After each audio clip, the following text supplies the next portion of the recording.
Columna transversal. Exilio interno.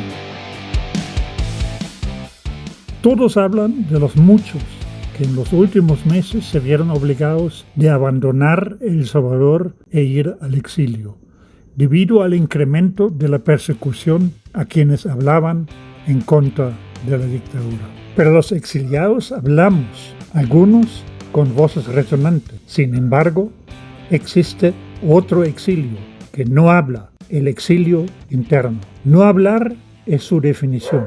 Son ciudadanos que antes de consolidarse el régimen autoritario en 2021 estaban políticamente activos, participaron en movimientos ciudadanos y en marcha, pero abandonaron el debate político para exiliarse en el silencio. Esto es el exilio interno y es mucho más grande que el externo. ¿Qué tan grande?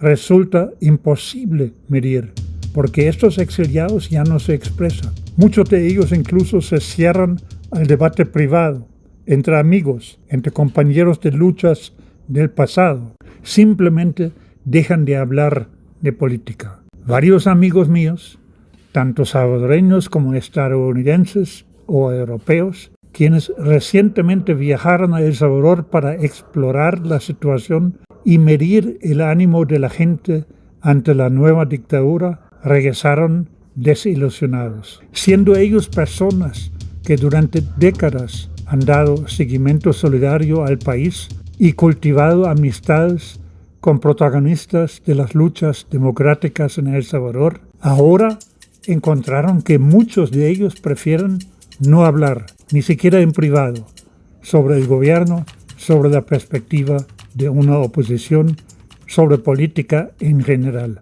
Se toparon con el muro de silencio detrás del cual se refugia el exilio interno. A mí me ha pasado lo mismo. Viejos amigos, algunos de ellos exmiembros o exdirigentes del movimiento insurreccional de los 80, cuando les hablo ahora son muy escuetos. Tengo años de no saber qué piensan ellos, qué planes tienen o si ya no tienen ningún plan en el campo político. Claro, existe la sospecha, por cierto, justificada, de que sus teléfonos estén intervenidos, incluso las conversaciones en WhatsApp o Signal. Pero detrás del silencio existe más que la sospecha de estar bajo vigilancia.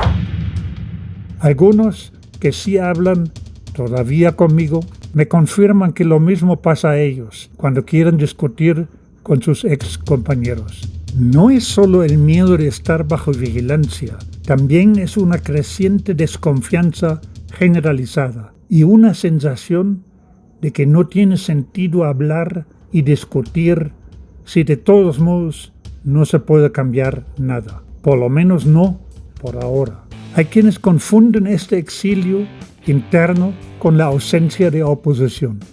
Incluso concluyen que ahora todos están de acuerdo con el estado de las cosas en El Salvador.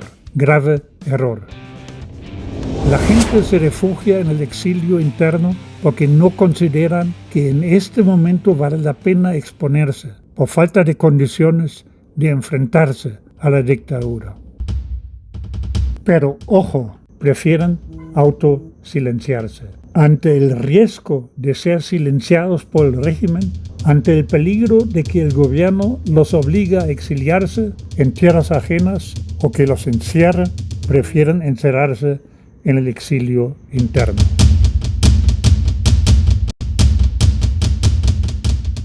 Esto no significa que los miles de personas que estaban activas en oponerse al gobierno de Bukele en sus primeros años, cuando todavía no había logrado el control total sobre la asamblea y el sistema de justicia, hayan desaparecido o se hayan acomodado con el régimen. Los que protestaron en 2020, cuando Bukele y sus militares se tomaron por asalto la asamblea.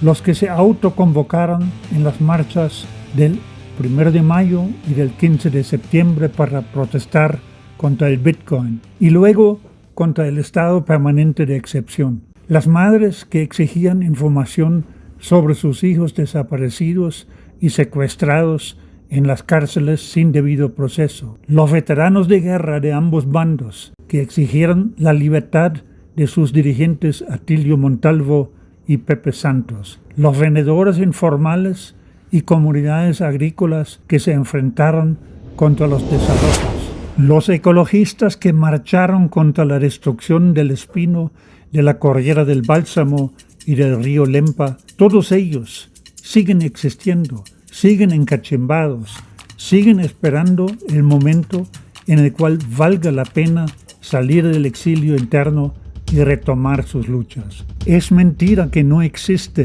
oposición. Lo que casi no existe es oposición activa.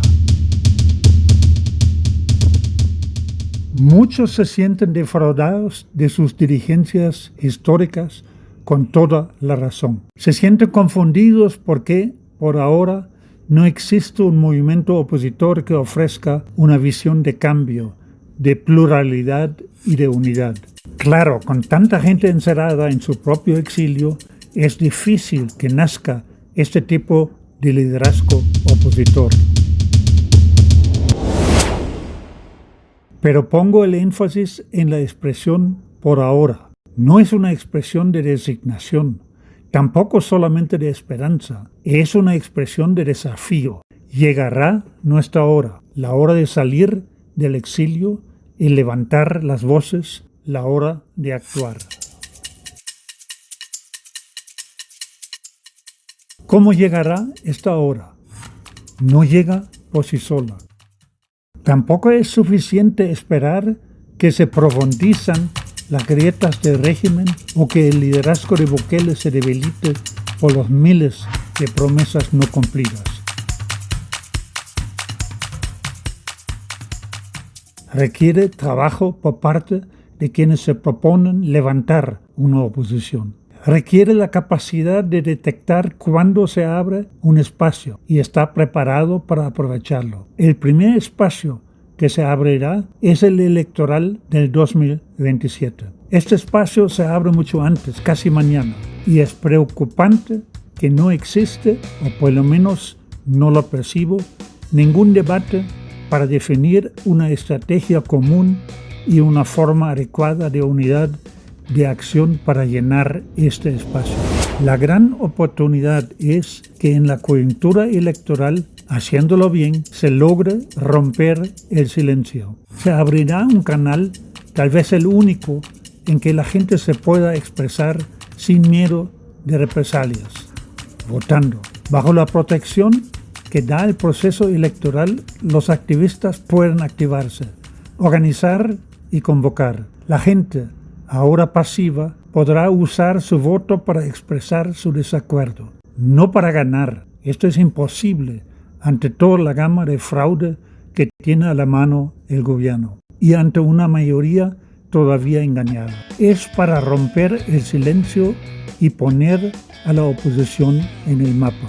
Quien piensa que esto es poco, está equivocado. Es la condición indispensable para seguir resistiendo.